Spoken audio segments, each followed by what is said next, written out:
بہت بہت شکریہ. ابھی ہمارے درمیان تشریف لائے ہیں محترم افضل بٹ صاحب, صدر فیڈرل یونین آف جرنلسٹ. تو انہوں نے کہا ہے کہ انہیں کسی فوتگی میں بھی جانا ہے, تو اس لیے وہ ہمارے لیے وقت نکال کے یہاں تشریف لائیں. تو میں دعوت دیتا ہوں جناب محترم افضل بٹ صاحب, صدر فیڈرل یونین آف جرنلسٹ.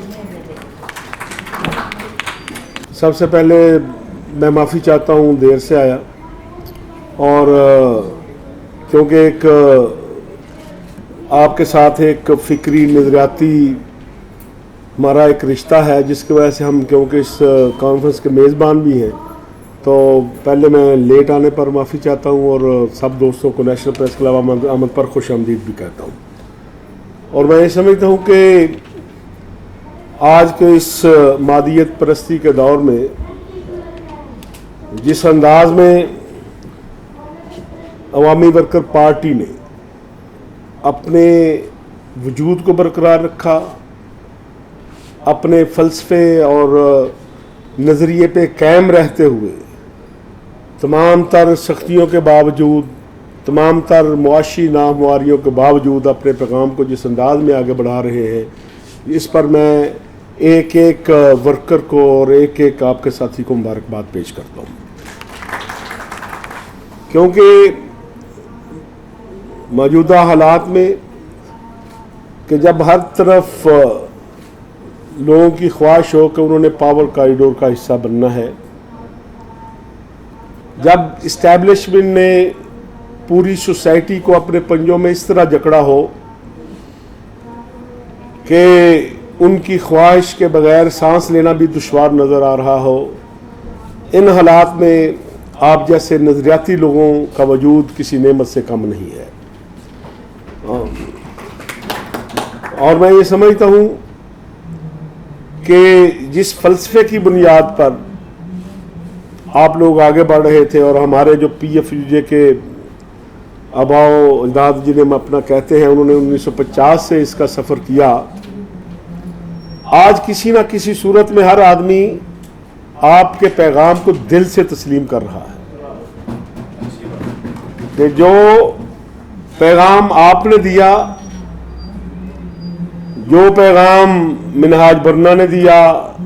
جو پیغام نثار عثمانی صاحب نے دیا, کبھی اس پیغام کی پاداش میں ناصر زیادی نے کوڑے کھائے, اقبال جعفری نے کوڑے کھائے, ہمارے لوگ شاہی قلعوں میں گئے, ہمارے بہت سے لوگ ٹارگٹ کلنگ کا شکار ہوئے. وہ پیغام, وہ نعرہ,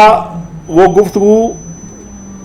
جو ایک چار دیواری میں کرنے پر بھی بغاوت کا مقدمہ ہوتا تھا, وہ گفتگو اب چوکوں چوراہوں کا حصہ ہے, جس کا کریڈٹ میں سمجھتا ہوں کہ آپ لوگوں کو جاتا ہے کہ جو مسلسل 70 سال سے اس فلسفے کو لے کر آگے بڑھ رہے تھے کہ جو پاکستان کے عام شہری کا حق ہے, جو حق ہر انسان کا حق ہے, وہ حق اس سے نہ کوئی فوج چھین سکتی ہے, نہ کوئی عدالت چھین سکتی ہے, نہ کوئی اور طاقت چھین سکتی ہے. اور آج کسی نہ کسی انداز میں آج کی جو بھی پاپولر لیڈرشپ ہے, وہ کسی جماعت کو کی قیادت کر رہی ہے یا کسی جماعت کو لے کر آگے بڑھ رہی ہے. پیغام آپ کا ہے,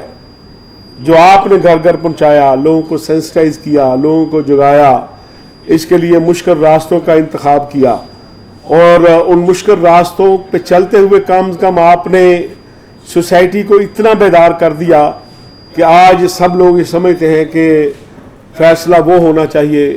جو پاکستان یا آزاد کشمیر کا عام شہری چاہتا ہے, اور اس کو بھی فیصلہ سازی میں اسی طرح شریک ہونا چاہیے جس طرح فیوڈل ہوتے ہیں, جس طرح سرمایہ دار ہوتا ہے, جاگیردار ہوتا ہے. میں سمجھتا ہوں کہ جس کمٹمنٹ کے ساتھ آپ لوگ اپنے اس نظریے پر قائم رہتے ہوئے آگے بڑھ رہے ہیں, انشاءاللہ تعالی یہ, کیونکہ آپ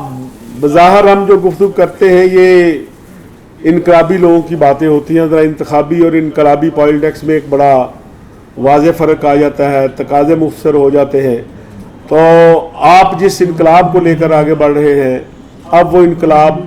ہر گھر پر دستک دے چکا ہے, اور امید یہ ہے کہ اب ہر شخص آپ کا ہم نواز جلد ہوگا اگر آپ کا سفر جاری رہا، کیونکہ ہمارے RFJ کے پریزیڈنٹ عابد باسی صاحب کی بہاوج اور ان کے بھائی ہیں بشارت عباسی صاحب سینئر جرنلسٹ ہیں، ان کی مسز جو ہے ان کی ڈیتھ ہو گئی تھی، آج ابھی 5 بجے ان کا جنازہ ہے، تو ہم نے ادھر پہنچنا تھا، تو میں نے اس لیے شاہ صاحب سے ریکویسٹ کی کہ میری معافی بھی قبول کریں اور میری حاضری بھی قبول کریں۔ یہ پریس کلب آپ کا ہے، آپ کو دن کو آئیں رات کو آئیں، ہم آپ کے ساتھی ہیں، اس کے دروازے 24 گھنٹے آپ کے لیے کھلے ہیں۔ تھینک یو سو مچ۔ معافی کے چاند میں بہت بہت شکریہ جناب، یہ محترم افضل صاحب نے ہمیں وقت دیا، ہم ان کے بہت مشکور و ممنون ہیں۔